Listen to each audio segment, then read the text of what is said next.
the sooner that we become less impressed with our life, with our accomplishments, with our career, with whatever that prospect is in front of us, the sooner we become less impressed and more involved with that and these things, the sooner we get a whole lot better.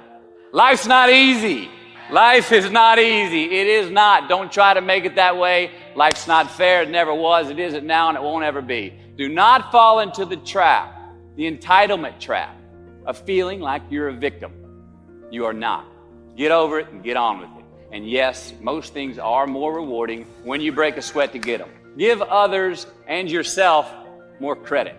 It just happened. You witnessed it. You just did it. Believe it. Happiness is an emotional response to an outcome.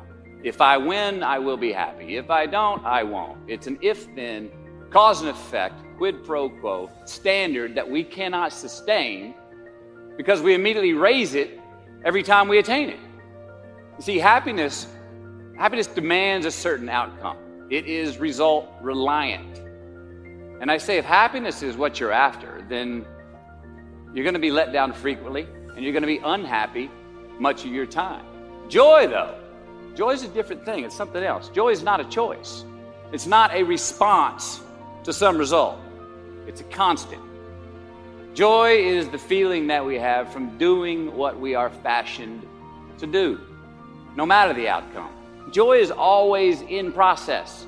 It's under construction. It is in constant approach, alive and well in the doing of what we're fashioned to do and enjoying it. Define success for yourself.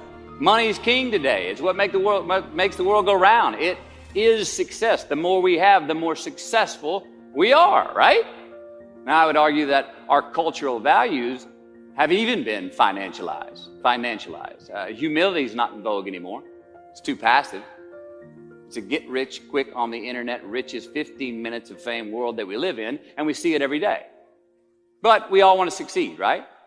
So the question that we got to ask ourselves is what success is to us, what success is to you. Is it more money? That's fine. I got nothing against money. Maybe it's a healthy family. Maybe it's a happy marriage. Maybe it's to help others, to be famous, to be spiritually sound, to leave the world a little bit better place than you found it. Continue to ask yourself that question. Now, your answer may change over time, and that's fine. But do yourself this favor. Whatever your answer is, don't choose anything that will jeopardize your soul. Prioritize who you are, who you want to be, and don't spend time with anything that antagonizes your character.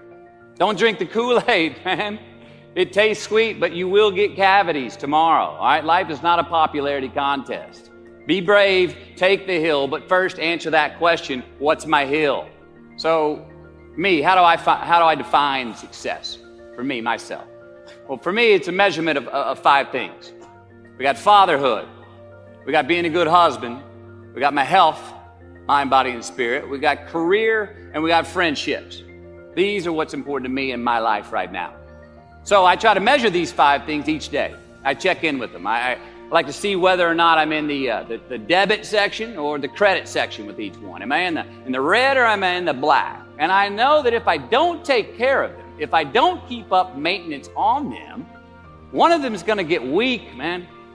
It's going to dip too deep into the debit section. It's going to go bankrupt. It's going to get sick. So first, we have to define success for ourselves. And then we have to put in the work to maintain it. I know who I am. I know who I am. That's not the first step. The first step's usually, I know who I am not. Process of elimination. Defining ourselves by what we are not is the first step that leads us to really knowing who we are. Or how about that food that we keep eating, the stuff that tastes so good going down, it makes us feel like crap the next week, when we feel lethargic and we keep putting on weight? Well, those people, those places, those things, stop giving them your time and energy. Just don't go there. I mean, put them down. And when you do this, when you do put them down, when you quit going there, and you quit giving them your time, you inadvertently find yourself spending more time and in more places that are healthy for you, that bring you more joy. Why? Because you just eliminated the who's, the where's, the what's, and the when's that were keeping you from your identity. Too many options will make a tyrant. of us all. All right, so get rid of the excess, the wasted time. Decrease your options. And if you do this, you will have accidentally, almost innocently, put in front of you what is important to you by process of elimination. Knowing who we are is hard. It's hard. So give yourself a break. Eliminate who you are not first, and you're going to find yourself where you need to be. Don't leave crumbs, and the beauty of delayed gratification. So what are crumbs? Well, the crumbs I'm talking about are the choices that we make that make us have to look over our shoulder in the future. You leave crumbs today, they will cause you more stress tomorrow, and they disallow you from creating a customized future in which you do not have to look over your shoulder. Instead of creating outcomes that take from us, let's create more outcomes that pay us back, fill us up, keep your fire lit, turn you on for the most amount of time in your future. These are the choices I'm talking about.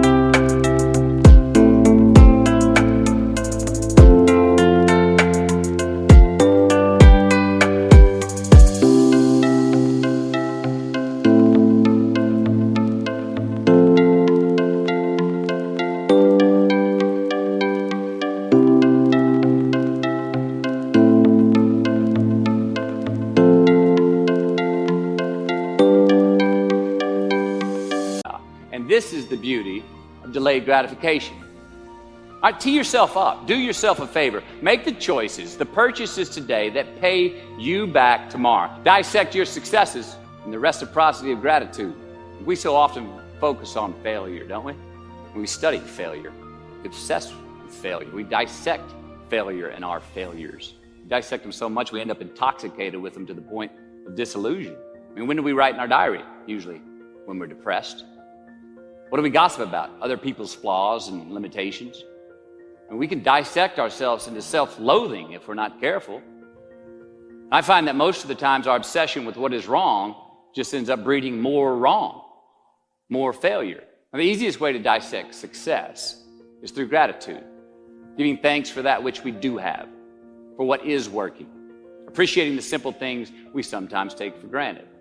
We give thanks for these things, and that gratitude reciprocates, creating more to be thankful for. It's really simple and it works. Now, I'm not saying be in denial of your failures. No, we can learn from them too, but only if we look at them constructively as a means to reveal what we are good at, what we can get better at, what we do succeed at. And since we are the architects of our own lives, let's study the habits, the practices, the routines that we have that lead to and feed our success. Our joy, our honest pain, our laughter, our earned tears. Let's dissect that and give thanks for those things. And when we do that, guess what happens? We get better at them and we have more to dissect. Make voluntary obligations. I'm talking about the you version.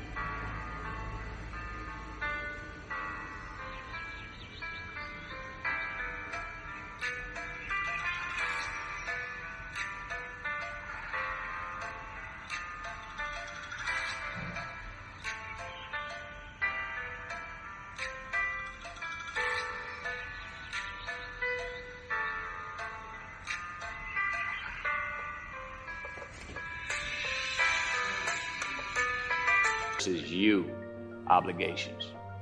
We have to have them. Now, again, these are not societal laws and expectations that we acknowledge and endow for anyone other than ourselves. These are faith-based obligations that we make on our own.